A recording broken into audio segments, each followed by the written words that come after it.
Soalnya Sebentar Ibu.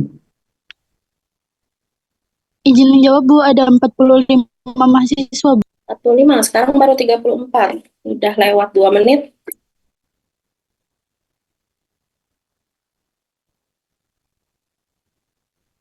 34. Sekarang yang udah join. Ini nggak ada yang open kamera nih. Ini saya di Bandung masih jam 6.30 loh. Kalian udah setengah 8 kan? Iya Ibu. Baru 34 ya yang join ya. Jam berapa ini? Jam 06.32 yang join berapa nih? 34. Harusnya 45 ya. Iya Ibu. Saya tunggu 2 menit lagi ya, baru kita mulai.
Sekarang sudah 38 yang join.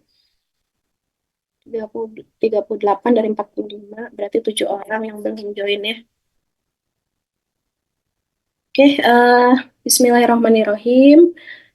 Teman-teman, saya menggantikan Ibu Febrina. Seharusnya termin 1 ini itu masih sama Ibu Febrina, tapi karena ada satu dan lain hal, sehingga hari ini kami tukeran. Jadi nanti ada satu pertemuan di termin 2 yang Ibu Febrina yang menggantikan saya gitu. Jadi saat ini saya em, sedang berstatus dosen tugas belajar, sedang dalam tahap penyelesaian studi, di akhir studi, sehingga saya akan kembali ke kampus itu di termin 2 sekitar bulan April insya Allah.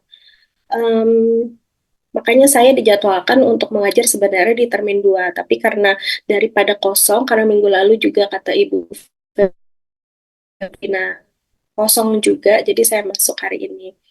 Kemudian pesan dari Ibu Febrina untuk maksudnya untuk termin 1 nanti akan ada UTS. Nanti soalnya itu bentuknya sih belum kita buat dan kami diskusikan. Tapi yang jelas nanti akan ada UTS. Nah, UTS ini adalah materi di termin 1. teknisnya disebutnya UTS, tapi sebenarnya nanti nilai itu akan dijumlah dan dibagi dua, terus diprosentasekan sesuai proporsinya untuk UAS. Jadi nanti nilai UAS saya dan Bu Febri, nilai UAS dari saya dan UTS Bu Febrina itu digabung dan dibagi dua nanti, ya. Jadi itu teknisnya yang mungkin Bu Febrina belum sampaikan. Kemudian kalau kontrak kuliah udah pasti Bu Febrina udah sampaikan. Kemudian apa lagi ya pesannya? Udah sih. Jadi mudah-mudahan nanti di termin 2 kita bisa ketemunya offline aja ya. Karena kalau farmasi klinik itu secara teori sih sebenarnya masih bisa dibaca sendiri ya seharusnya. Jadi kita nanti akan lebih banyak praktisnya ke kasus, ke evidence based medicine untuk mengkritikal appraisal gitu. Jadi nanti kita akan lebih banyak praktis di termin kedua. Jadi termin kedua kita insya Allah habis Lebaran itu kita ketemunya offline ya gitu. Kemudian sekarang udah 40 orang yang join. Berarti 5 orang lagi. Kemudian sebelum masuk ke materi, mungkin ini pertemuan pertama kita, pertemuan pertama saya ke teman-teman S1 angkatan 2022. Mungkin ada yang klinis juga di sini ya, beberapa. Nama saya Nurul Anissa, jadi mungkin ada Ibu Nurul-Nurul yang lain, jadi jangan salah WA. Saya Nurul Anissa, saya staf pengajar di Fakultas Farmasi Unmul yang bergabung di Fakultas Farmasi Unmul tahun 2015. Jadi tahun ini udah 10 tahun ya. Suara saya jelas nggak? Kalau suara saya terputus, infokan ya. Nanti saya ganti ganti sinyal. Masih jelas ya, terdengar ya? Jelas Ibu. Jelas Ibu. Oke, ya. Jadi saya dari 2015 di Fakultas Farmasi Unmul, kemudian beberapa tahun ke belakang saya tugas belajar. Oke, Iren, silakan. Kemudian saya dosen di kelompok bidang ilmu farmasi klinik dan komunitas. Jadi kalau di Fakultas Farmasi itu kan ada beberapa bagian ya, beberapa KBI. Nah, saya ada di KBI Farmasi Klinik dan Komunitas. Kemudian saya sudah menikah, 1 anak, putri. Kemudian apa lagi ya? Ya itu aja sih. Jadi salam kenal untuk teman-teman semua. Mudah-mudahan nanti kita bisa ketemu langsung. Jadi saya bisa nginget-nginget nama teman-teman semua. Karena kalau di sini itu saya nggak bisa ngabsen satu-satu dan saya cuma bisa lihat wajahnya sekilas gitu ya. Mudah-mudahan nanti termin 2 kita bisa ketemu langsung. Oh ya, pesan Bu Febri, eh, presentasi starnya masih di starnya Bu Febrina ya. Jadi Bu Febrina yang udah bukakan absennya. Jadi silahkan absen sambil mendengarkan kuliah saya. Kemudian apa lagi ya? Kenapa masih pakai starnya Bu Febrina? Karena star saya belum bisa diaktifkan karena kan tadi saya bilang saya belum aktif lagi sebenarnya di kampus. Makanya ini masih online kuliahnya. Ya. Oke, kita mulai. 42 orang mahasiswa, berarti 3 orang lagi. Oke, bentar ya, saya share screen dulu.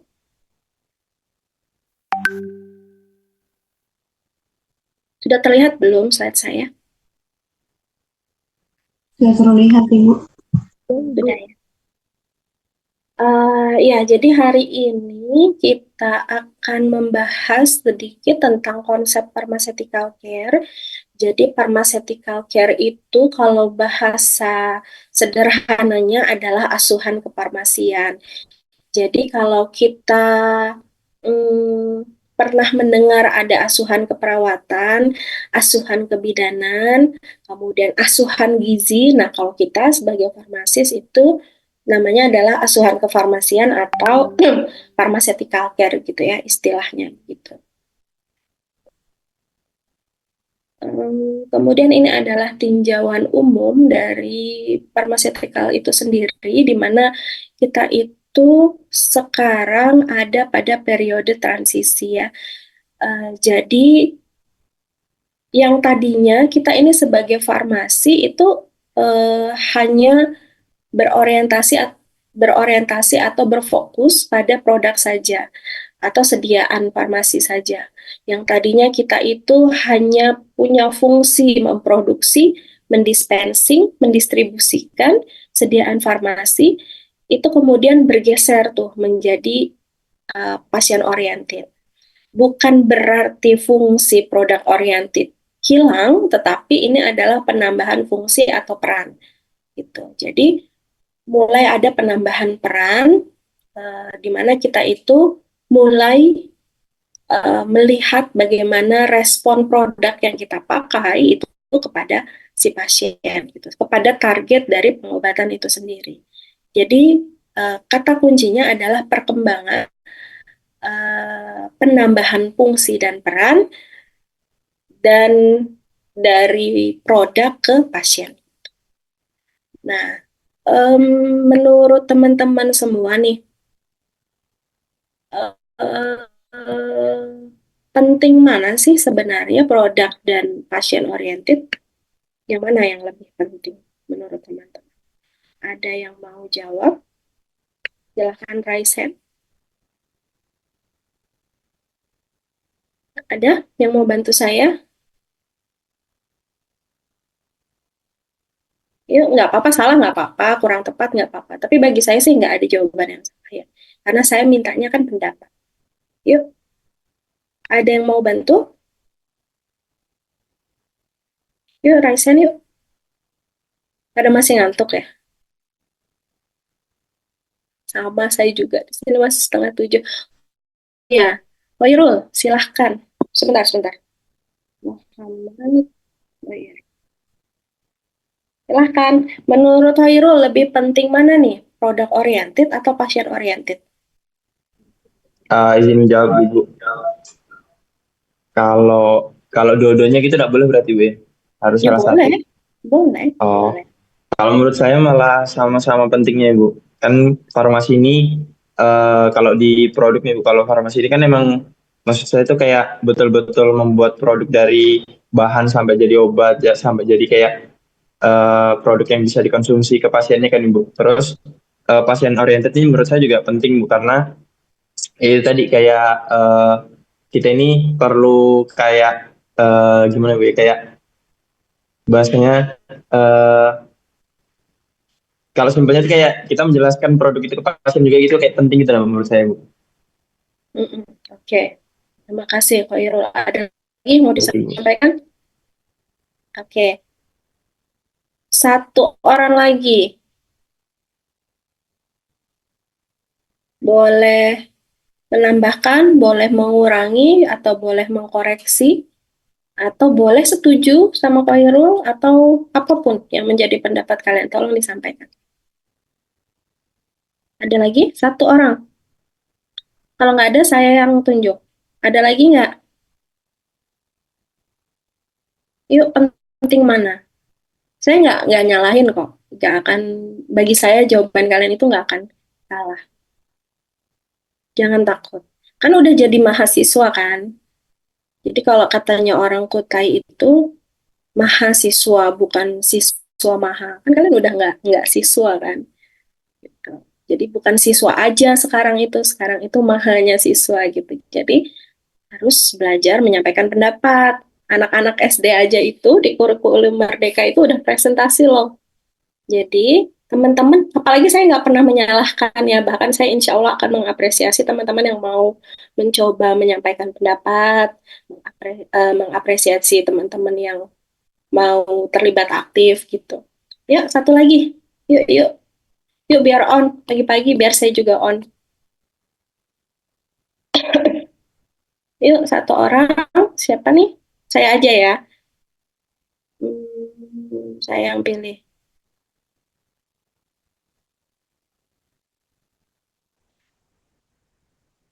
Oke, siapa namanya?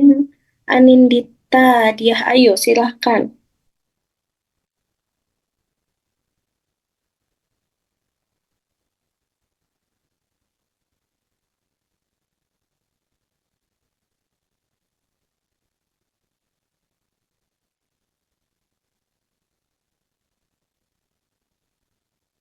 Oke, terima kasih. Berarti eh, katanya Anindita tuh lebih penting yang pasien oriented ya. Terima kasih Anindita, terima kasih Koirul.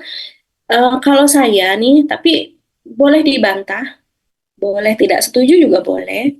Jadi kalau menurut saya, penting mana sih produk oriented dan pasien oriented? Menurut saya keduanya penting.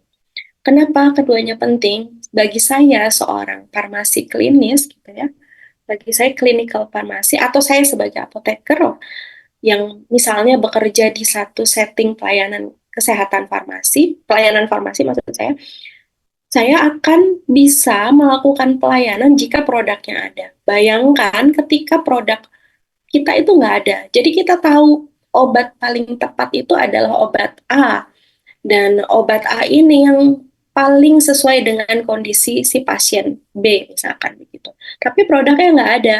Entah karena belum diproduksi, entah karena tidak ada karena proses manajerialnya kurang baik, proses pengadaannya kurang baik, atau karena tidak tercover misalnya dalam BPJS karena pasiennya misalnya BPJS statusnya gitu dan si pasien tidak mampu membeli secara pribadi. Maka bagi saya kedua peranan ini sama pentingnya. Makanya saya bilang tadi bahwa pergeseran atau perkembangan ini tidak menghilangkan peranan dari produk oriented gitu. Bayangkan kalau nggak ada produknya terus kita mau melayani dengan apa gitu, ya. Jadi begitu kalau menurut saya. Silakan kalau tidak setuju, silakan kalau tidak namanya tidak sepakat boleh disampaikan. Ya, jadi eh, begitu kira-kira pemikiran saya dan pemikiran beberapa konseptor teoritis ya. Jadi menurut FIP, jadi kalau yang namanya pharmaceutical care itu adalah pemberian yang bertanggung jawab, terapi obat ya pemberian terapi obat yang bertanggung jawab yang bertujuan untuk mendapatkan outcome, mendapatkan sesuatu yang pasti, yang tujuan akhirnya sudah pasti untuk meningkatkan quality of life atau kualitas hidup. Jadi, tujuan seseorang itu melakukan terapi farmakologi maupun non-farmakologi itu pasti untuk mengimprove quality of life. Jadi, em, itu udah pasti tujuan akhirnya, ya. Lanjut. Nah, untuk fungsi dari pharmaceutical care sendiri adalah untuk mengidentifikasi secara aktual. Aktual itu kita lihat langsung dan terjadi pada saat itu, dan potensial. Jadi, potensial itu belum terjadi, tapi kita berusaha mencegah, mengidentifikasi kemudian mencegah untuk terjadi. Jadi, identifikasi aktual dan potensial semua masalah yang ada kaitannya dengan obat. Kemudian yang kedua adalah mencegah. Jadi kita fungsinya uh, pastinya untuk mencegah masalah yang berhubungan dengan obat dan akhirnya meningkatkan quality of life. Jadi sesuai yang jadi definisi dan fungsi dari pharmaceutical care itu berkaitan. Nah, periode perkembangan pelayanan kefarmasian. Jadi profesi farmasi, seorang apoteker ataupun clinical farmasi itu tujuannya adalah untuk menurunkan angka morbiditas dan mortalitas yang disebabkan oleh obat. Jadi jangan salah ketika ketika ESO, efek samping obat atau alergi obat atau reaksi-reaksi obat yang tidak diinginkan itu tercatat banyak yang menyebabkan angka kesakitan, kecacatan, baik permanen ataupun tidak permanen, kemudian sampai kematian. Jadi, bayangkan jika tanpa asuhan kefarmasian atau tanpa pasien oriented, kita akan hanya mau membuat produk saja tanpa mau bertanggung jawab dalam penggunaannya. Gitu. Jadi, kembali lagi tadi, berarti peranannya adalah keduanya penting. Nah, ada 3 periode uh, perkembangan keilmuan dan fungsi serta peran farmasi. Yang pertama adalah periode tradisional, transisi, kemudian periode rawatan pasien. Untuk yang periode tradisional, itu tadi yang seperti saya sudah singgung di awal, jadi kita itu mempunyai fungsi pembuatan, menyediakan sampai mengevaluasi sediaan farmasi. Jadi fokus kita itu di barangnya gitu, di produknya, di obatnya, atau di sediaan farmasinya. Jadi kita tuh gimana caranya kita bikin, kita kita adakan, kita distribusikan gitu. Nanti terus kita evaluasi, evaluasinya juga arahnya masih ke, oh kemarin, periode kemarin kita habis 100 box, berarti yang sekarang kita pesan lagi 100 box misalnya gitu. Jadi fungsi manajerial, fungsi memanage atau manajemen drug cycle gitu ya. Mungkin kalian sudah pernah dengar di farmasi rumah sakit ada yang namanya fungsi manajerial dari seorang farmasi atau apoteker, dari mulai perencanaan, pengadaan, pendistribusian, kemudian penyimpanan dulu ya, penyimpanan baru pendistribusian, habis itu baru ada evaluasi dan dilakukan lagi perencanaan. Makanya disebutnya drug management cycle. Jadi itu adalah fungsi manajerial. Nah, yang kedua, masuk kepada periode transisi, mulai ada nih pelayanan farmasi klinik, beberapa rumah sakit mulai menganggap bahwa kayaknya butuh nih yang namanya farmasi klinis atau apoteker yang berfokus pada pelayanan. Contohnya kalau di rumah sakit itu, kalau di Indonesia ada beberapa yang membutuhkan farmasi klinis di sana. Jadi mulai tuh, karena mulai juga diatur oleh perundang-undangan, diatur oleh tim akreditasi atau instrumen akreditasi, di mana salah satu komponennya itu harus ada apoteker yang berfokus pada pelayanan atau yang berprofesi sebagai farmasi klinik. Nah, kalau membutuhkan sedikit gambaran, misalnya kan kayak gini, beberapa tahun yang lalu tuh di Rumah Sakit Hasan Sadikin Bandung, itu waktu pembukaan formasi penerimaan pegawai, itu ketika dia membuka formasi 5 apoteker, nanti dia akan membuka juga 10 farmasi klinis gitu. Jadi, tapi memang sih kualifikasi pendidikannya farmasi klinisnya itu adalah farmasi klinis yang S2. Jadi memang didominasi kalau pendidikan di Indonesia itu farmasi klinis itu dianggap sebagai keilmuan farmasi lanjutan setelah menempuh sarjana dan profesi. Kemudian yang ketiga adalah periode rawatan pasien. Jadi, era asuhan kefarmasian pasien yang tujuannya udah tadi disampaikan untuk menurunkan angka kesakitan dan angka kematian yang diakibatkan oleh penggunaan obat, gitu ya. Kalau berbeda halnya dengan morbiditas dan mortalitas yang disebabkan oleh penyakit. Jadi itu beda, sedikit beda ya. Lanjut. Nah, kalau di Indonesia itu dimulai ujung tombaknya itu ketika peranan pelayanan kefarmasian itu disahkan di Undang-Undang Nomor 8 Tahun 99. Tentunya sudah diupdate ya. Tapi ini saya cerita sejarahnya bahwa tahun 99 itu udah mulai tuh disahkan.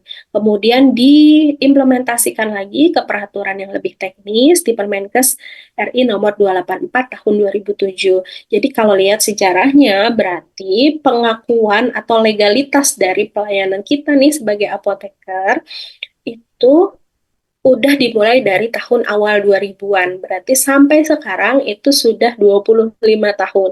Apakah sudah mulai berkembang pelayanan kefarmasian dan asuhan kefarmasian ke pasien oriented ini? Jawabannya adalah saya rasa sih, dan kayaknya beberapa ahli di Indonesia ya, saya hanya mengutip, itu kayaknya kita juga masih ada di periode transisi untuk Indonesia. Jadi masih belum merata peranan ini gitu. Jadi ini merupakan peluang dan tantangan teman-teman semua untuk mengambil porsi atau peranan tersebut di dalam uh, keseluruhan pelayanan kefarmasian kita di sarana pelayanan farmasi. Bukan berarti teman-teman yang minatnya ke saintek, yang ke produk itu nggak bagus. Oh, itu bagus banget. Produk itu harus berkembang. Kalau kalau kebutuhan pasien itu berkembang, maka kebutuhan obat pun harus berkembang. Obat-obat baru harus ditemukan, obat-obat yang lebih minimal efek sampingnya harus segera ditemukan. Kemudian jangankan ke obat yang baru. Obat yang lama aja itu harus dipastikan kualitasnya, QC-nya gitu. Jadi peranan kita itu semakin besar, tapi juga merupakan satu tantangan. Kenapa dibilang tantangan? Karena kalau kita sedari awal ilmu farmasi itu ada, kita sudah banyak belajar tentang produk. Kalau pelayanan ketika kita ingin berdampingan dengan tenaga kesehatan atau tenaga medis, maka kita harus punya kemampuan adaptasi dan kemampuan komunikasi yang baik. Kenapa? Karena kita kalau udah bicara pelayanan, udah pasti bersinggungan sama siapa? Udah pasti bersinggungannya sama dokter.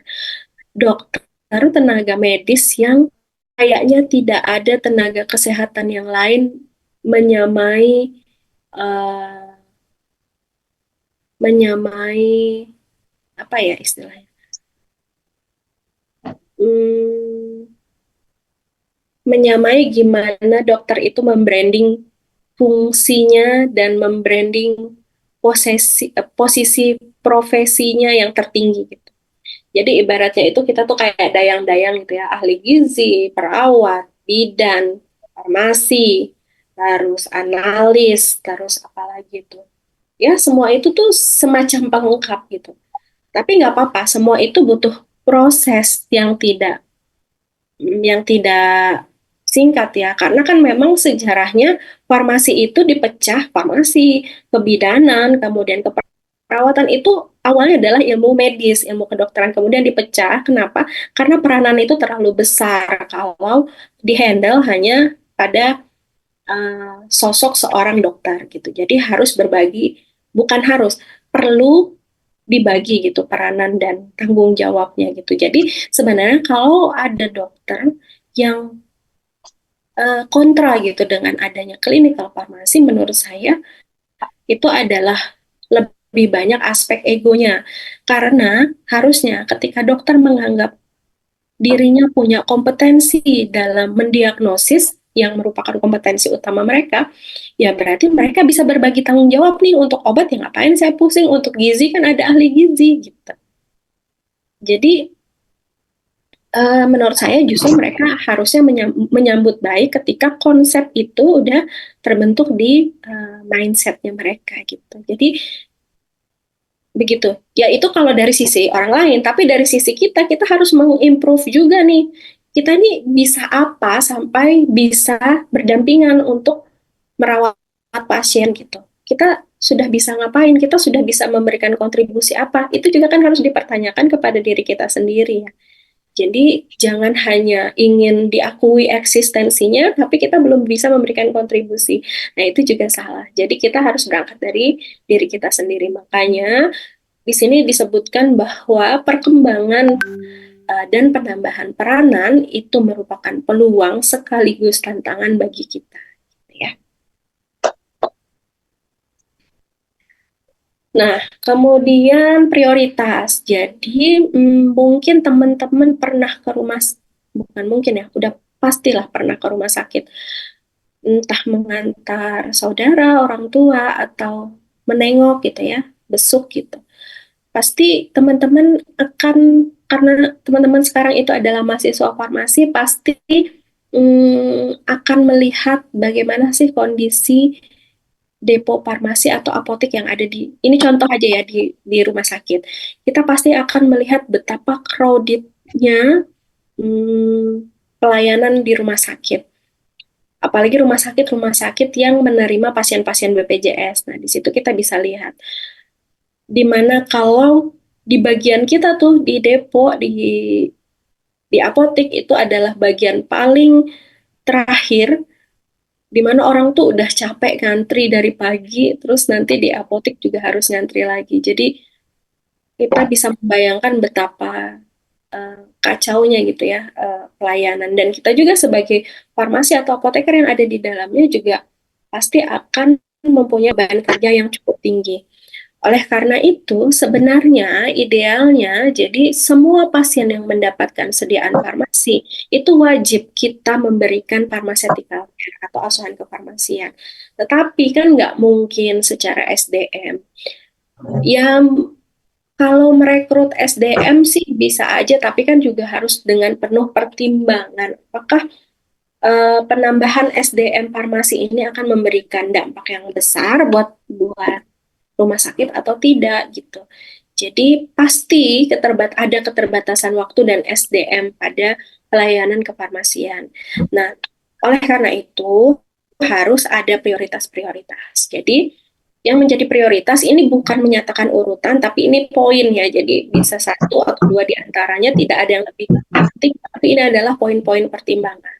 Jadi pada penyakit kronis, jadi pasien-pasien yang setiap bulan datang untuk kontrol, untuk ambil obat, itu biasanya kita prioritaskan. Kenapa? Karena biasanya pasien-pasien ini meminum obat seumur hidup. Misalkan pasien hipertensi, pasien diabetes, kemudian pasien-pasien dengan gangguan jantung, seperti itu. Jadi pasien yang harus meminum obat banyak dalam waktu yang lama, pastinya akan ada kebosanan, akan ada masalah. Bahkan ada persepsi-persepsi yang kemudian berkembang di otak mereka sendiri karena informasi-informasi dari tenaga non-profesional. Misalnya, yang paling sering kita dengar, ini benar obatnya harus diminum seumur hidup saya setiap hari. Nanti ginjal saya rusak, nanti hati saya rusak. Nah, teman-teman dan kita nih sebagai farmasi harus bisa mensupport terapi mereka dengan memberikan informasi yang objektif. Misalnya nih orang DM, ini beneran harus minum terus seumur hidup saya sampai saya meninggal, sampai saya nenek-nenek, sampai saya kakek-kakek. Nanti ginjal saya gimana, hati saya gimana? Gimana cara kita meyakinkan bahwa progresivitas penyakit hati dan ginjal karena kerusakan dari yang disebabkan obat itu jauh lebih lambat dibandingkan progresivitas penyakit akibat uh, gula darah yang tinggi di tubuhnya. Jadi, daripada dia memilih menghentikan obat karena takut terganggu fungsi ginjal dan hatinya, kan lebih lebih bahaya ketika gula darahnya tinggi dan kemudian bisa terjadi hal-hal yang tidak diinginkan dan progresivitasnya lebih cepat gitu. Jadi bagaimana cara kita meyakinkan hal tersebut, mensupport pemahaman yang diberikan mungkin sekilas sudah diinfokan sama dokter, tapi kita kan bagaimana mengunci informasi itu akhirnya bisa diterima oleh pasien. Nah itu bisa kita bayangkan ya pada pasien-pasien kronis. Itu contohnya. Kemudian pasien dengan polifarmasi. Nah, polifarmasi ini beberapa referensi ada yang bilang 5, ada yang bilang 3. Tapi bagi saya sih kemungkinan yang paling besar, semakin banyak obatnya tentu semakin besar resikonya. Jadi mungkin kalau saya menganggap polifarmasi itu lebih dari 5 ya. Jadi di sana ada potensi terjadi interaksi obat dengan obat dengan makanan, obat dengan hasil lab, itu bisa terjadi. Kemudian ada resiko ketidakpatuhan karena obatnya banyak, ada kemungkinan efek samping yang muncul karena obatnya banyak. Ya, banyaklah kompleks kalau dia polifarmasi. Nah, cara yang paling gampang kalau kita mau lihat interaksi itu pakai drugs.com mungkin ya salah satu tools favorit saya ya. Jadi di situ nanti kalau kita buka drugs.com nanti ada drug interaction checker. Jadi nanti tinggal diklik, kemudian kita inputin tuh nama-namanya dalam bahasa. Kita masukin nanti cek per interaction, nanti di situ akan ada identifikasi interaksi obat minor, moderate, sama mayor. Biasanya kalau mayor itu mungkin kita akan pertimbangkan untuk mengganti obat. Kalau moderate, kalau interaksinya farmakokinetik, kita bisa atur jarak minum obatnya. Kalau interaksinya farmakodinamik, mungkin nanti ada pertimbangan obat itu. Nanti kita akan coba belajar ya atau aplikasi lain yang valid gitu. Kemudian yang ketiga adalah kondisi khusus seperti geriatri, pediatri, ibu hamil, dan seterusnya. Misalnya kondisi apa ya? bayi yang prematur, misalkan itu juga berbeda dengan pediatri.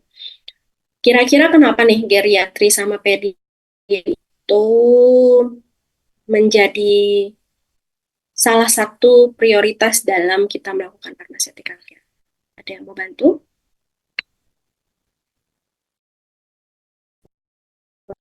Raisen?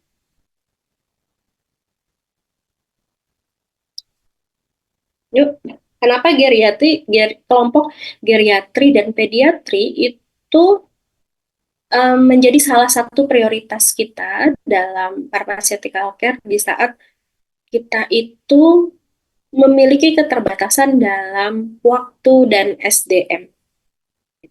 Kenapa? Boleh, Tyson?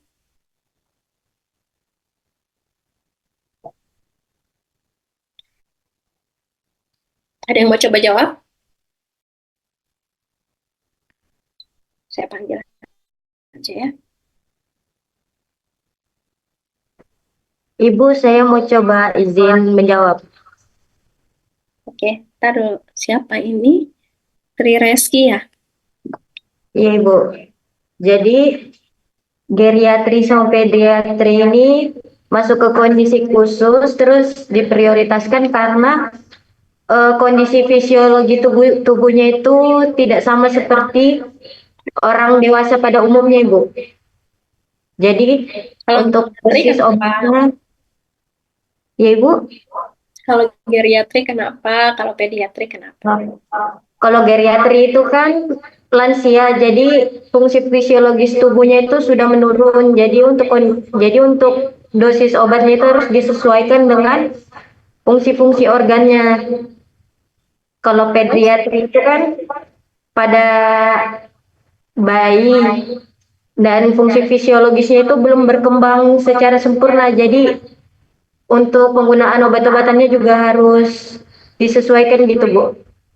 Oke, terima kasih Tri Reski. Ada lagi nggak yang lain? Satu lagi.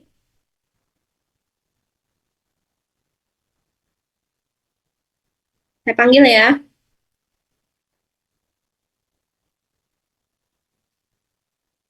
Bu, saya mau coba jawab. Boleh. Eka Damayanti. Silahkan Eka. Kalau menurut saya, kan Ibu tadi tanya hubungannya sama waktu dan keterbatasan SDM-nya. Kalau buat lansia itu mungkin kalau takutnya kalau diprioritaskan karena kalau lama mungkin takutnya lansianya kayak kecapean udah nunggu lama dari perawatan sampai nunggu obat. Takutnya kan kelamaan jadi kayak kasihan gitu loh Bu. Terus kalau anak-anak kan anak-anak tuh nggak bertahan. Jadi diprioritaskan juga gitu. Dia punya resiko infeksi lebih besar juga ya, karena kan sistem imunitasnya belum terbentuk sempurna. Ya.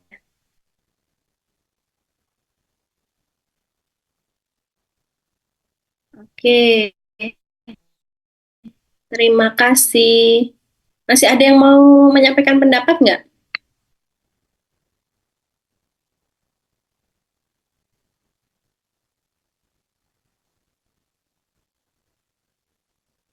Suara saya hilang ya? Ada Ibu.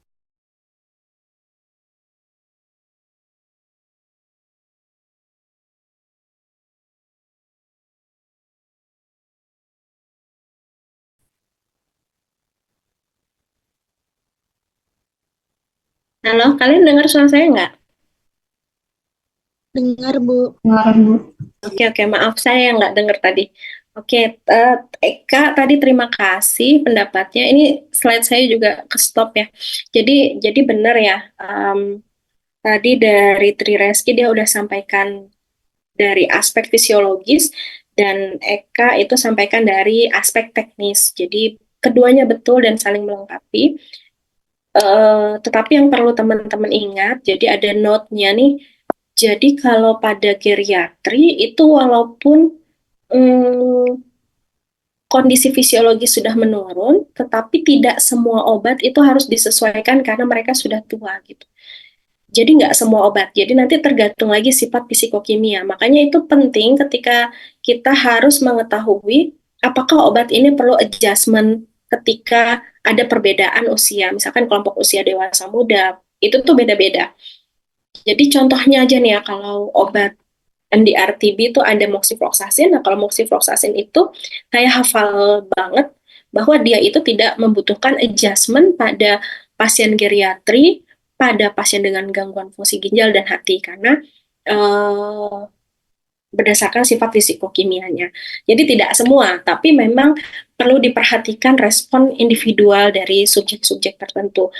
Apalagi kalau obat-obatnya itu tuh udah jelas gitu pada usia geriatri dia harus diperhatikan atau bahkan mungkin harus di adjustment dosisnya. Nah, kemudian pada anak pediatri, anak itu bukan miniaturnya orang dewasa. Anak itu bukan serta-merta setengah dosisnya orang dewasa. Kayak misalnya nih, paracetamol itu kalau dewasa itu dosis lazimnya itu 500 miligram sekali minum, maksimal 4 kali, berarti 2000. Nggak serta-merta anak-anak itu sekali minum 250, tapi harus lihat berat badannya, nanti bisa dikalikan berat badan. Tapi tidak tidak semua dosis juga, tidak semua obat juga harus begitu. Jadi kita harus tahu banget itu profil setiap obatnya. Oke, silakan Nur Adinda, silakan. Saya balikin dulu slide-nya. Oke, udah kelihatan lagi ya slide-nya ya. Kemudian gangguan fungsi ginjal, hati, ataupun autoimun misalnya, kalau ginjal dan hati udah pasti ya, organ metabolisme dan organ ekskresi, jadi sangat penting karena nanti akan berkaitan dengan bioavailabilitas obat di dalam tubuh, bagaimana obat itu bisa dikeluarkan atau justru obat itu bertahan dalam tubuh, jadi eh, apa namanya kadarnya itu akan lebih tinggi dan bersifat toksik gitu ya. Jadi itu sangat individualis. Kemudian autoimun misalnya orang-orang yang alergi beta laktam, terjadi Stephen Johnson syndrome, punya riwayat begitu, maka itu harus menjadi prioritas. Jadi pemilihan obatnya itu benar-benar harus dipilih yang safe buat dia gitu. Lanjut. Nah, ini drug related problems. Mungkin teman-teman udah sering banget dengar konsep DRP dan mungkin juga sering berdebat berapa sih poin DRP? Ada yang bilang 5, ada yang bilang 7, ada yang bilang 8.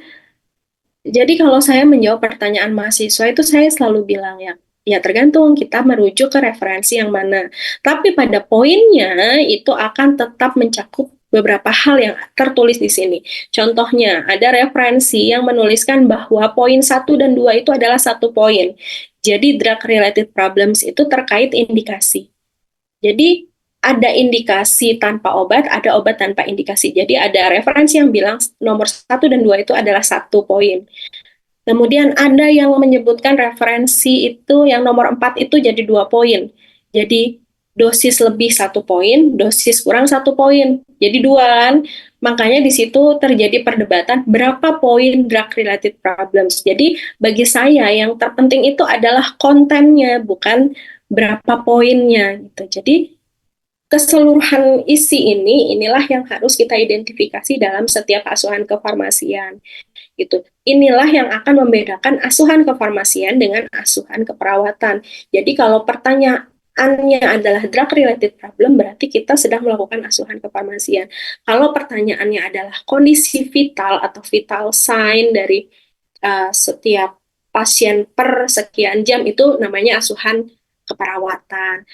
Kalau yang dibahas dan yang menjadi pertanyaannya adalah apakah nutrisinya cukup, apakah tanda kekurangan proteinnya sudah mulai berkurang, itu adalah pertanyaan pada asuhan gizi. Jadi kalau kita itu, asuhan kita itu, ya pertanyaannya, ya assessmentnya ya di DRP ini gitu. Apakah obatnya ada indikasi, apakah obat yang ada ini digunakan tanpa indikasi. Itu adalah problem pertama. Nah, saya mau tanya dulu, apa bedanya poin 1 dan poin 2? Apa bedanya? Udah sering banget kan praktikum pasti, farmakoterapi pasti DRP yang dibahas. Yuk, yuk, yuk. Siapa yang mau jawab? Ini udah jam berapa ya? Jam 8. Ibu izin jawab Ibu. Oke, Kalau bedain nomor 1 sama 2 Ibu ya? iya. Ini Kalau Koirul ya? iya Ibu. Oke, silakan. Kalau indikasi tanpa obat itu Bu, semisal saya demam kan Ibu, tapi dikasihnya antasida gitu Ibu. Apa-apa? Gimana? Kalau indikasi tanpa obat, gimana? Maaf, ulangin dong. Salah Ibu, kalau semisal saya ada demam gitu kan Bu, Mm-mm. tapi ndak dikasih obatnya Ibu, itu indikasi tanpa obat Ibu. Indikasi. Kalau obat tanpa indikasi Bu, saya saya dikasih antasida Ibu, padahal saya nggak GERD gitu Bu. Nggak GERD. Oke. Ada lagi? Makasih ya, Koirul. Ada lagi nggak pendapat yang lain? Satu lagi. Saya belum nunjuk-nunjuk nih dari tadi. Hmm, hmm, hmm, hmm.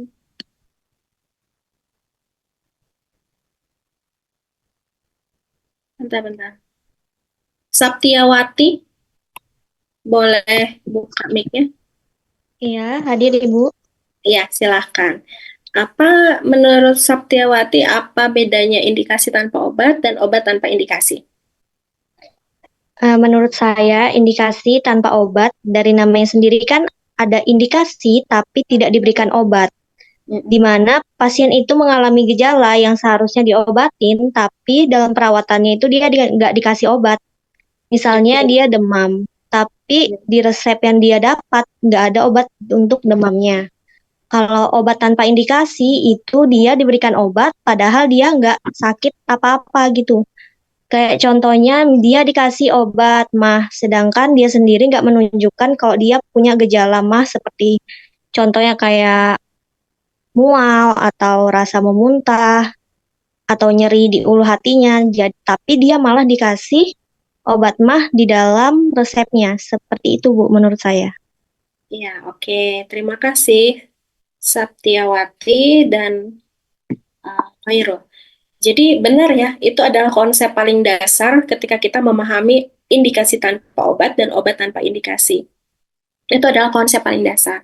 Walaupun ketika teman-teman nanti beneran nih mengidentifikasi DRP yang poin indikasi itu tidak semudah itu. Misalnya nih, ada pasien ya, lagi dirawat, kita pergi ke bed setiap hari visit untuk melakukan asuhan kefarmasian, membuat SOAP gitu ya, membuat catatan asuhan kita gitu. Nah, di situ kita melihat bahwa dari 1 hari yang lalu itu suhu pasien itu afebris nih karena teman-teman ngasih tadi contohnya adalah obat demam ya, kita pakai contohnya itu aja. Jadi kondisinya itu afebris. Afebris itu tidak demam, artinya kisaran tubuhnya itu ada di 37,5 ya. Di situ 37,3, 37,5, 37,5. Jadi beberapa hari ini kelihatannya suhunya tidak demam, tapi dia minum paracetamol misalnya ya, obat analgesik antipiretiknya. Terus apakah di assessment kita menyatakan bahwa oh ini ada obat nih tanpa indikasi, soalnya kan dia afebris, tapi kok di catatan minum obat dan catatan pengobatannya kok ada paracetamol. Sebenarnya tidak serta-merta juga langsung bisa kita identifikasi begitu. Kita harus melihat dulu kondisinya. Apakah jangan-jangan afebrisnya itu atau tidak demamnya itu sebagai efek dari minum paracetamol. Kalau kayak gitu sebenarnya dia sebenarnya demam, dia sebenarnya febris, tapi ketika minum paracetamol maka ada efek penurunan suhu tubuh dan pada saat itu diukur. Nah, jadi teman-teman tidak semudah itu juga sebenarnya mengidentifikasi DRP. Jadi saya suka kalau misalkan mahasiswa tuh mau mengkaji DRP, kemudian pada 100 pasien untuk skripsinya misalnya, terus ketika ujian proposal saya tanya poin yang mana yang mau diidentifikasi, semua Bu. Jadi nanti kita tinggal tunggu nanti lihat di seminar hasilnya di kolokiumnya gimana tuh datanya.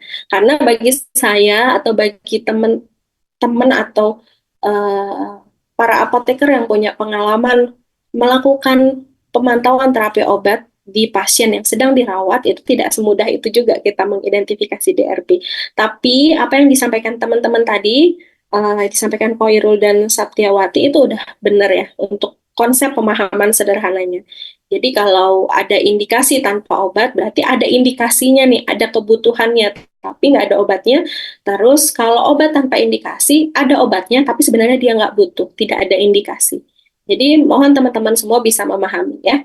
Kemudian yang ketiga adalah ketidaktepatan pemilihan obat. Jelas ini adalah mungkin indikasinya sama, tapi beda gitu. Jadi kayak misalnya DM ya, kembali lagi ke DM, pasiennya itu DM tipe 1 tapi dapatnya oral sehingga gula darahnya tidak terkontrol.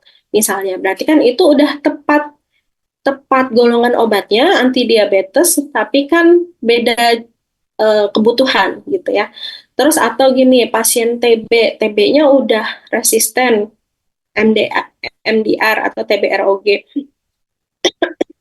Dia dikasihnya obat-obat TB sensitif obat, rifampicin and isoniazid tentunya itu benar sih obat anti tuberkulosis, tapi kan udah nggak tepat dalam kondisinya. Ya, jadi kira-kira nomor 3 itu seperti itu. Kemudian ketidaktepatan dosis. Jadi ini yang hmm, paling mudah untuk dinilai gitu. Jadi kalau kondisinya adalah kondisi umum saja, maksud saya itu bukan kondisi pasien dengan gangguan ginjal, bukan pasien dengan malnutrisi gitu atau pasien obes, itu maka dosis itu menjadi hal yang paling cepat gitu diidentifikasi karena sifatnya hitungan matematika ya.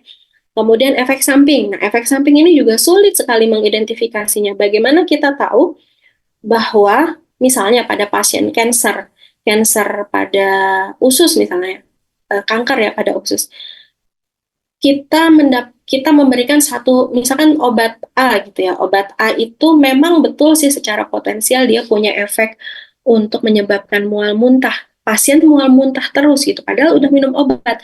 Apakah kita langsung mengidentifikasi si obat A itu adalah eh, si obat A itu menyebabkan efek samping? Belum tentu, kan penyakitnya juga menyebabkan mual muntah. Jadi mual muntahnya ini karena penyakitnya atau karena obatnya gitu. Kalau karena penyakitnya, maka kita tidak bisa masukkan dia sebagai problem pengobatan gitu. Jadi itu sulit. Nah, sebenarnya ada satu pendekatan atau satu teknis untuk mengidentifikasi efek samping ini dengan skala Naranjo. Saya nggak tahu nanti apakah kita akan coba lihat skala Naranjo, NARANJOO ya.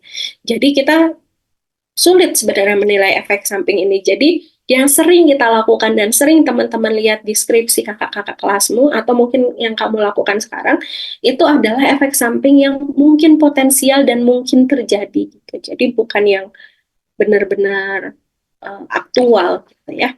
Kemudian interaksi obat tadi saya udah cerita ya gimana sekilas untuk mengidentifikasi interaksi obat. Kalau saya sih cara cepat dan cara efektifnya ya pakai tadi drugs.com untuk drug interaction checker. Nanti kita bisa cobain bareng. Kemudian kegagalan mendapatkan obat, entah karena obatnya tidak tersedia, entah karena obatnya tidak tercover asuransi dan tidak mampu membeli secara pribadi, atau pasiennya sangat butuh tetapi dia kontraindikasi. Misalnya dia sepsis gitu ya misalnya, dia harus mendapatkan obat beta laktam generasi terbaru, tapi dia alergi beta laktam. Sedangkan belum ada antibiotik non beta laktam yang efektivitasnya sebaik yang tadi untuk mengatasi sepsis, misalnya begitu. Yaitu kegagalan mendapatkan obat. Kemudian non-adherence. Non-adherence ini ketidakpatuhan ya.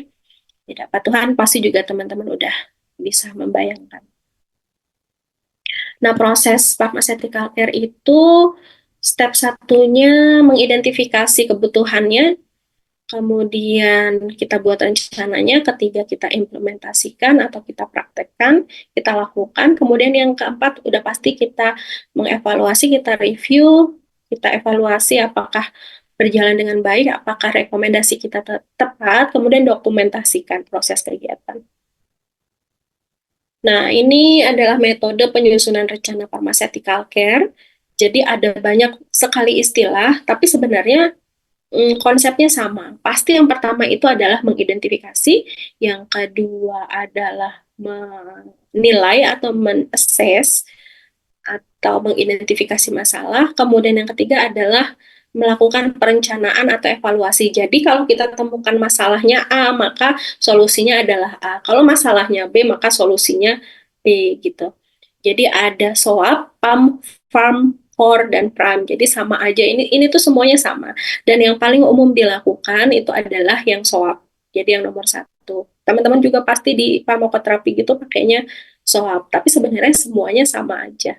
Ya.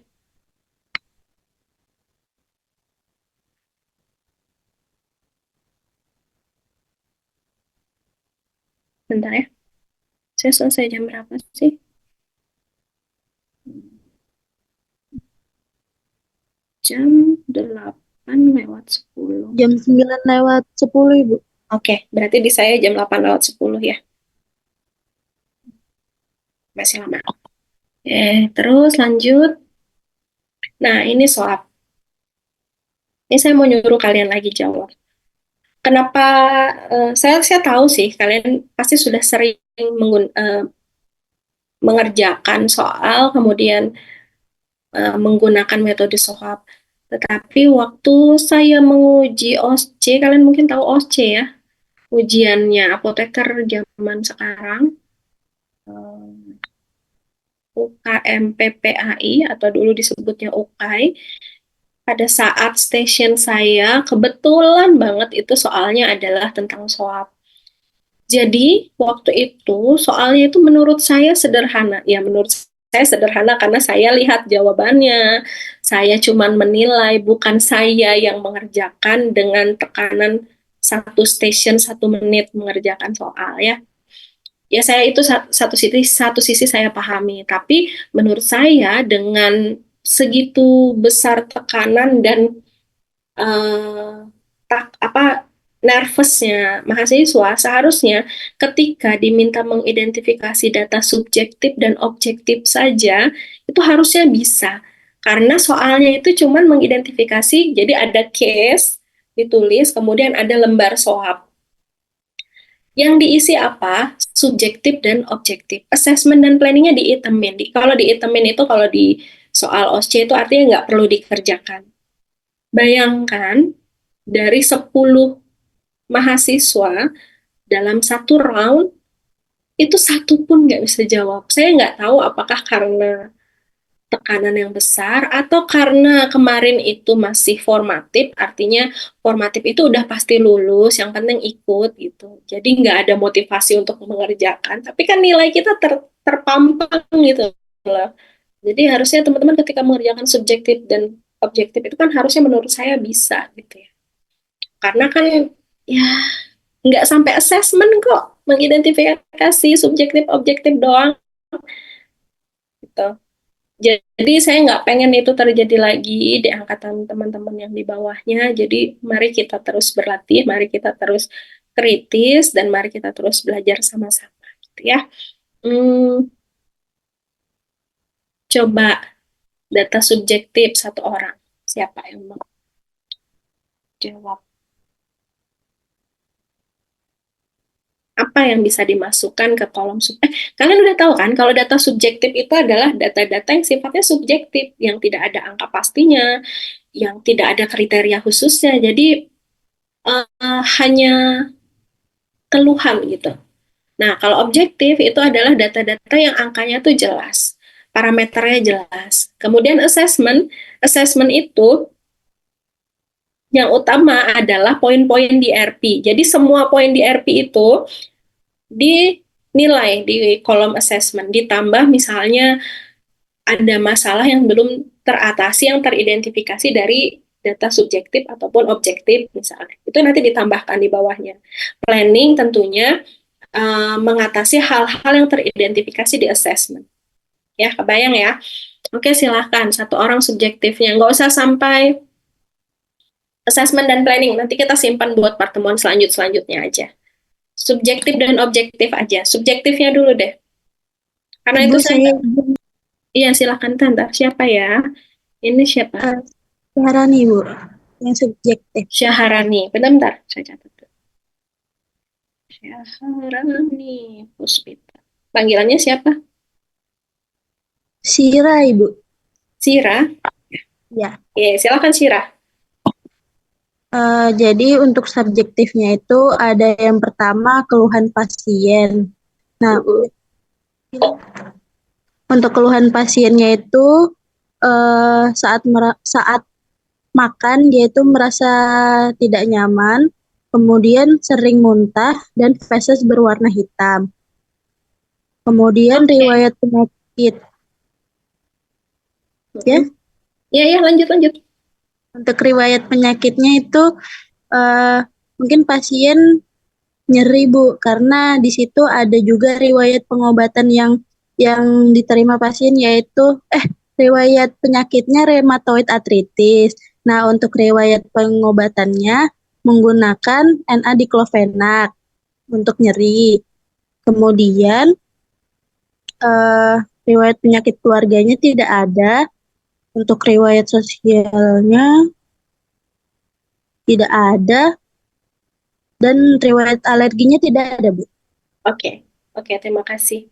Terima kasih, Syira. Memang sih kalau kita beneran ya lagi analisis SWOT, itu emang beneran harus melakukan identifikasi menyeluruh tadi yang seperti yang Syira bilang tadi. Tapi kalau OSC itu nggak usah nambahin informasi yang nggak ada tertulis ya.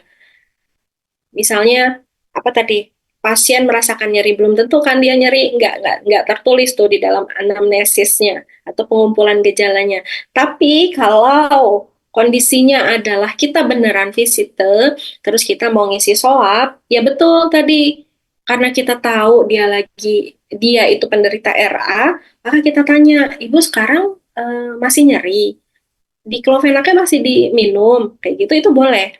Tapi kalau OSC, tuliskan yang ada saja. Itu cuman pesan aja ya. Tapi kalau yang Syira bilang tadi itu benar banget. Jadi apapun itu kita bisa eksplorasi ya di situ. Terima kasih Syira. Sekarang data objektif apa aja? Silahkan. Ibu, saya izin menjawab. Boleh. Fitri Ramadhani ya. Iya.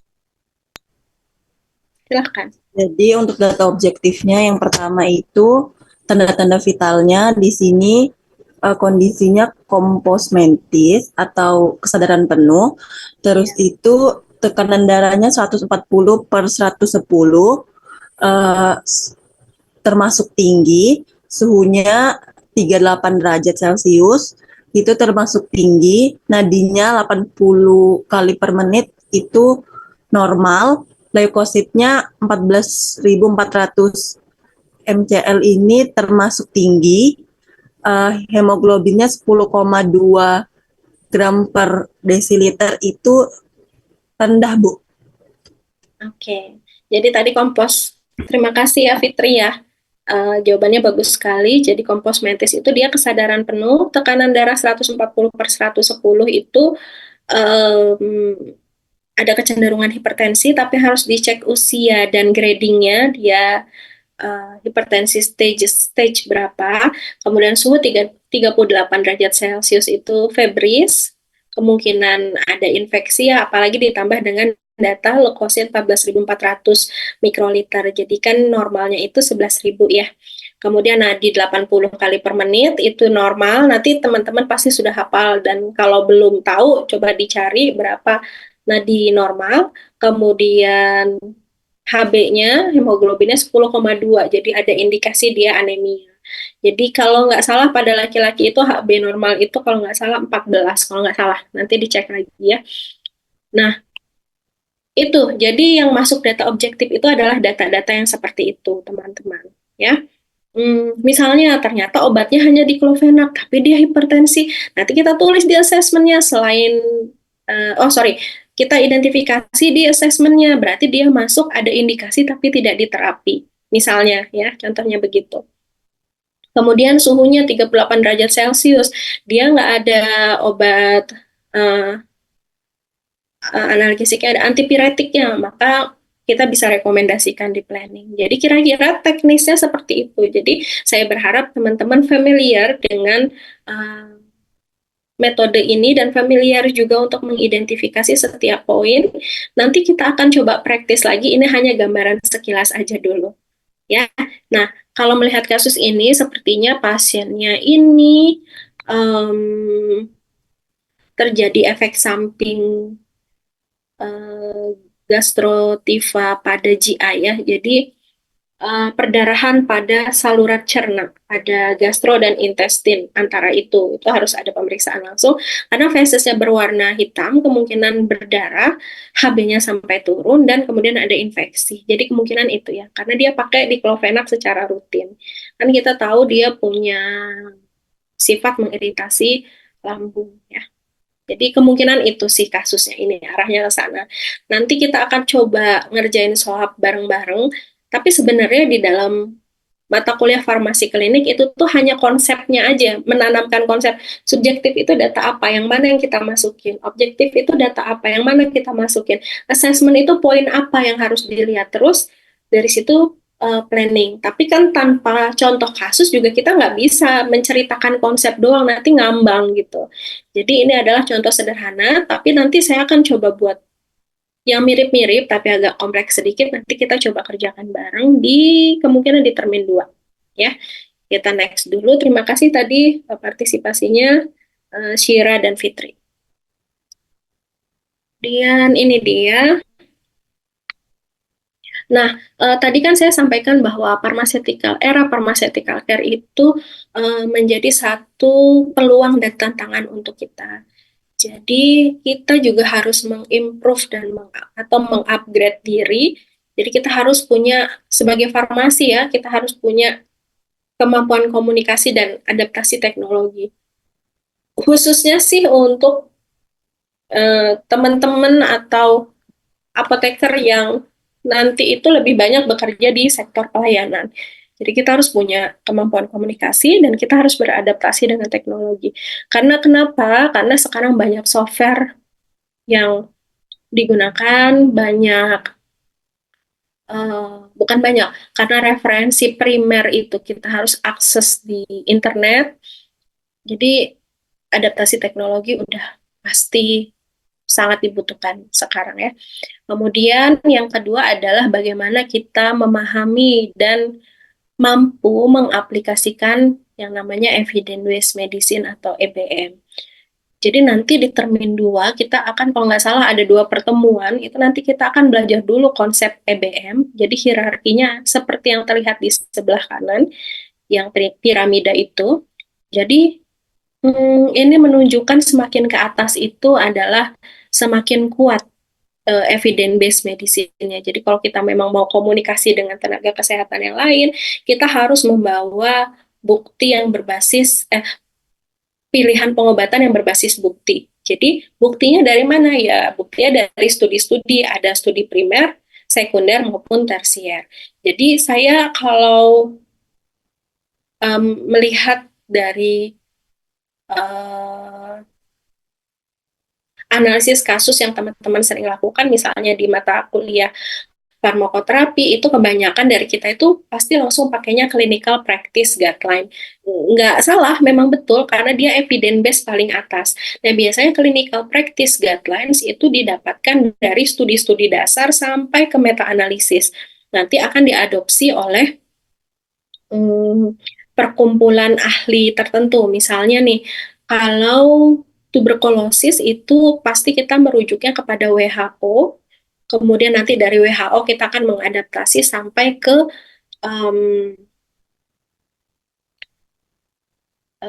sebentar, Kepmenkes. Jadi nanti regimennya itu sampai ke Kepmenkes. Kenapa dibentuknya itu Kepmenkes? Karena kalau pengobatan TB itu update-nya cepat, updatingnya cepat. Jadi nggak sempat tuh dibuat satu buku panduan gitu, nggak. Nah, kalian juga kalau lihat guideline diabetes itu per Kenny, jadi boleh, itu boleh. Tapi biasanya di saat guideline tertentu itu kita pakai, di bawahnya itu pasti sedang saat ini berkembang pengembangan ilmu yang lain. Itu selalu cepat terjadi gitu. Terkadang kita nggak bisa tuh pakai guideline yang sedang berlaku gitu. Karena misalnya kondisi pasiennya ada satu kekhususan yang dia membutuhkan jawaban dari guideline yang di bawahnya. Nah, itu yang harus nanti kita pelajari. Jadi dari paling bawah tuh ada Animal and Laboratory Studies. Jadi ini juga merupakan bukti kalau memang ternyata studinya belum ada pada manusia. Terus berangkat ke case report atau case series. Apa bedanya case report dan case series? Apa bedanya dengan naratif review sama expert opinion sama editorial? Nanti saya berharap teman-teman tahu, setidaknya tahu aja dulu.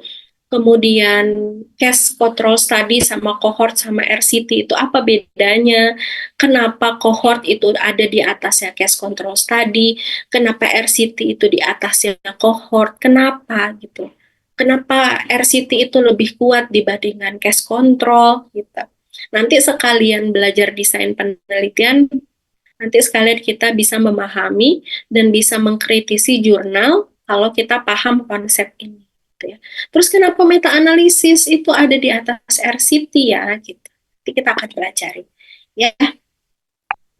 Kemudian,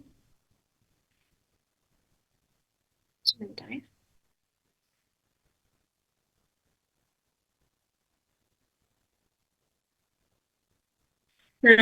Nah, ini terakhir. Jadi sebelum masuk ke kuliah farmasi klinis itu pasti sudah sering mendengar yang namanya PIO, konseling, meso, PTO, visite, dan dispensing sediaan steril. Ini hanya recall dari pemahaman teman-teman semua. Jadi yang namanya PIO, maksudnya kegiatan-kegiatan di sini adalah semua kegiatan yang terkait dengan pharmaceutical care atau asuhan kita sebagai farmasi. Nah, pertama ini ada PIO. Jadi kalau PIO itu biasanya adalah pemberian informasi satu arah dari kita, dan kalau konseling itu dua arah. Itu teorinya. Tapi kalau secara teknisnya, kalau yang namanya PIO, contohnya kalau kita mau ngasih antibiotik, kita ngambil obat misalkan ke apotek gitu kan, terus nanti ada farmasi itu memberikan informasi, ibu ini apa ya misalnya antibiotik amoksisilin diminum 3 kali sehari tiap 8 jam, jam segini jam segini jam segini dihabiskan dalam 3 hari, harus habis ya bu, soalnya nanti khawatir akan terjadi resistensi. Dah aja kayak gitu. Paham Bu? Paham. Tapi kalau konseling nggak begitu. Kalau konseling itu dengan case yang sama ya, itu biasanya kita bilang kayak gini, Ibu, ini obatnya, Ibu terkena infeksi. Infeksi itu kondisi ada mikrobakteri atau mikroba yang menginfeksi tubuh Ibu yang menyebabkan sakit pada tubuh Ibu. Nah, obat ini Bu bekerja untuk membunuh bakteri, tapi Bu membunuhnya itu um, dibutuhkan dosis atau dibutuhkan kadar obat yang stabil di dalam darah. Gimana cara stabilisasi kadar obat di dalam darah Ibu? Ya ini harus kita minum setiap 8 jam. Nah, gimana kalau nggak tiap 8 jam? Maka kadar obat nanti akan turun. Kalau kadar obatnya turun, si bakterinya nggak akan mati gitu. Ini harus diminum berapa lama? Menurut penelitian sebelumnya, ini diminum minimal 3 hari, Bu. Misalnya ya, ini misalnya. Akhirnya si pasien itu memahami bahwa, oh berarti kalau saya nggak minum tepat waktu, kalau saya tidak minum sesuai durasi yang diharapkan, misalkan 3 hari durasi minumnya, maka bakteri yang ada di dalam tubuh saya tidak akan mati. Bahkan kalau saya tidak mengkonsumsi dengan benar, berarti bahkan nanti mungkin akan terjadi resistensi. Semua informasi itu diberikan dan memberikan kesempatan kepada subjek, kepada pasien kepada pasien untuk membuat satu keputusan sendiri berdasarkan pemahaman yang dia ketahui. Itu yang namanya konseling. Jadi konseling itu beda dengan PIO. PIO itu satu arah, tapi konseling itu dua arah. Jadi kalau gambaran sederhananya seperti yang tadi saya sampaikan. Kemudian yang kedua meso. Meso ini tadi yang seperti saya jelaskan nggak mudah juga mengidentifikasi meso. Kalaupun sampai benar-benar ditemui, maka kita wajib melaporkan ke Pusat Meso Nasional. Jadi ada formnya itu, ada formulirnya. Kemudian PTO, kenapa saya garis bawahi, kenapa saya warnai kuning, saya highlight, itu karena yang swab tadi yang sebelumnya kita pelajari itu adalah yang biasa kita lakukan ketika kita PTO. Jadi PTO ini, pemantauan terapi obat, ini dilakukan pada saat pasiennya masih ada di rumah sakit, kemudian kita pantau perkembangannya. Nah, pakai apa ya? Pakai lembar swab tadi, identifikasinya. Terus kapan kita melakukan PTO itu biasanya pada saat visite, pada saat kita datang ke bangsal atau ke bed pasien.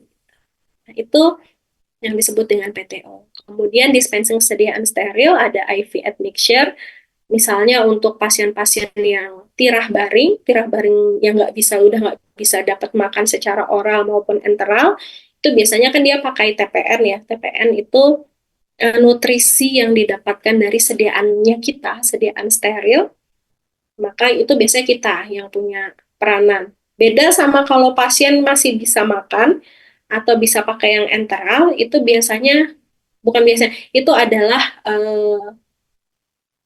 wilayahnya orang gizi. Jadi kalau dia masih bisa makan oral dan enteral, itu dihitungnya sama orang gizi. Tapi kalau dia udah parenteral, pakai infus-infusan. Kalau dia butuh glukosa, pakai infus glukos. Kalau dia butuh protein, pakai infus albumin. Nah, itu adalah peranan kita sebagai farmasi. Jadi tolong teman-teman familiar dengan ini. Jadi sediaan steril itu sediaan kita, maka kita yang mempunyai peranan dalam penggunaan penggunaan sediaan tersebut. Kemudian mungkin ada juga pencampuran obat-obat suntik dengan teknik aseptik, itu juga masuk IV admixture. Kemudian cytotoxic handling, ini juga pasti udah akrab di telinga teman-teman semua. Cytotoxic handling itu adalah satu pengelolaan obat-obat untuk kanker. Jadi tidak semua apoteker juga bisa melakukan, dia harus ada pelatihan tertentu dan resikonya juga cukup besar. Nanti kalau mau belajar lebih lanjut, mudah-mudahan bisa kita diskusikan di pertemuan selanjutnya. Ya, ada pertanyaan nggak? Udah selesai. Ada pertanyaan? Teman-teman sekarang lagi skripsi ya? Proposal ya?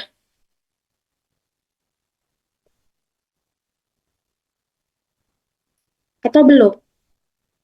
Belum Ibu, Belum. pembagian dari bimbingnya belum ada Bu. Oh, tapi semester ini kan?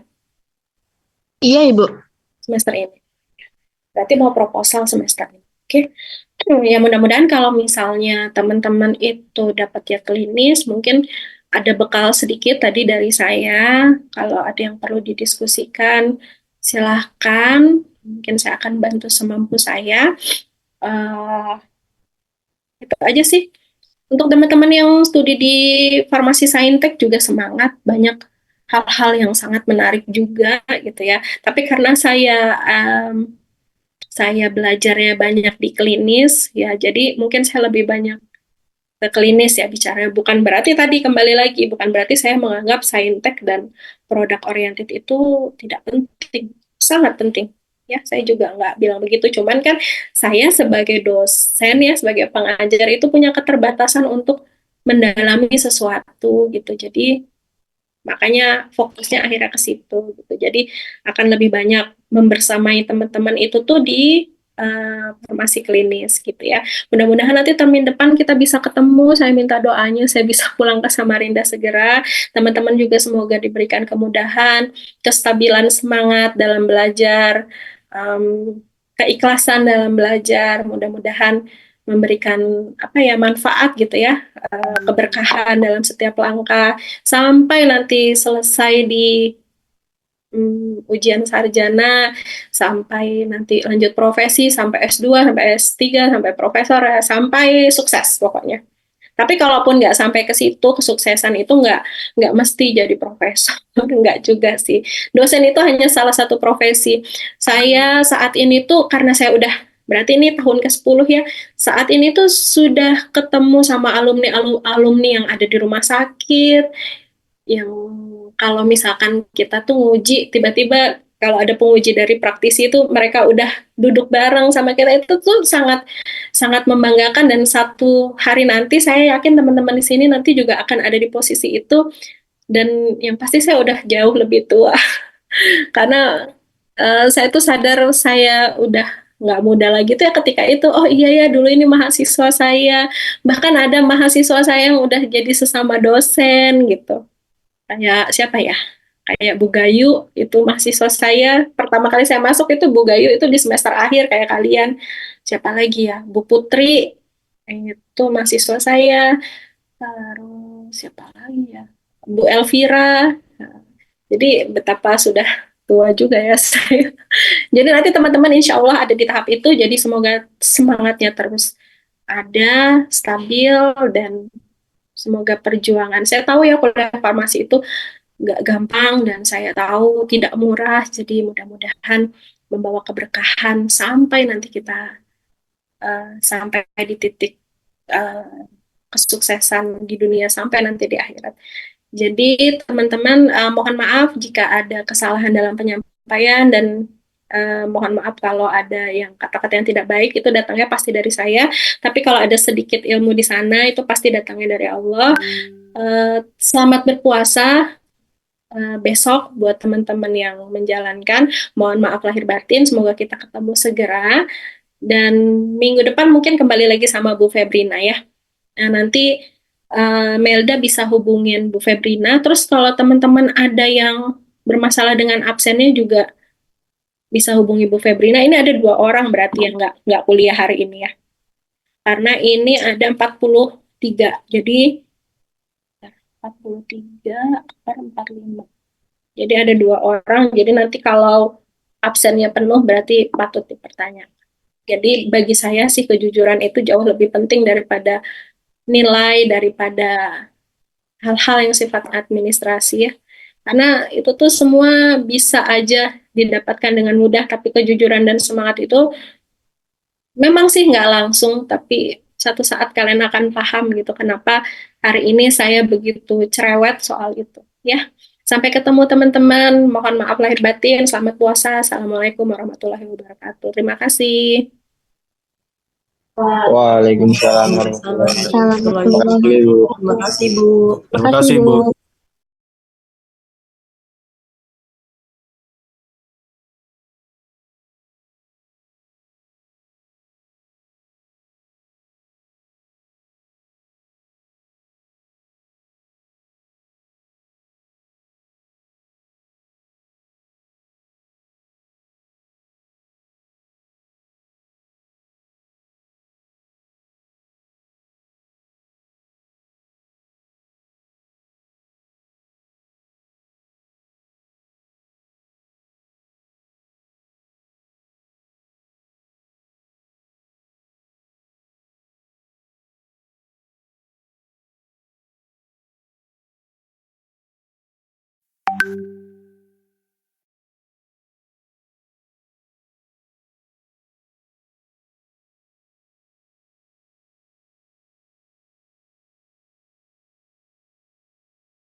Ibu.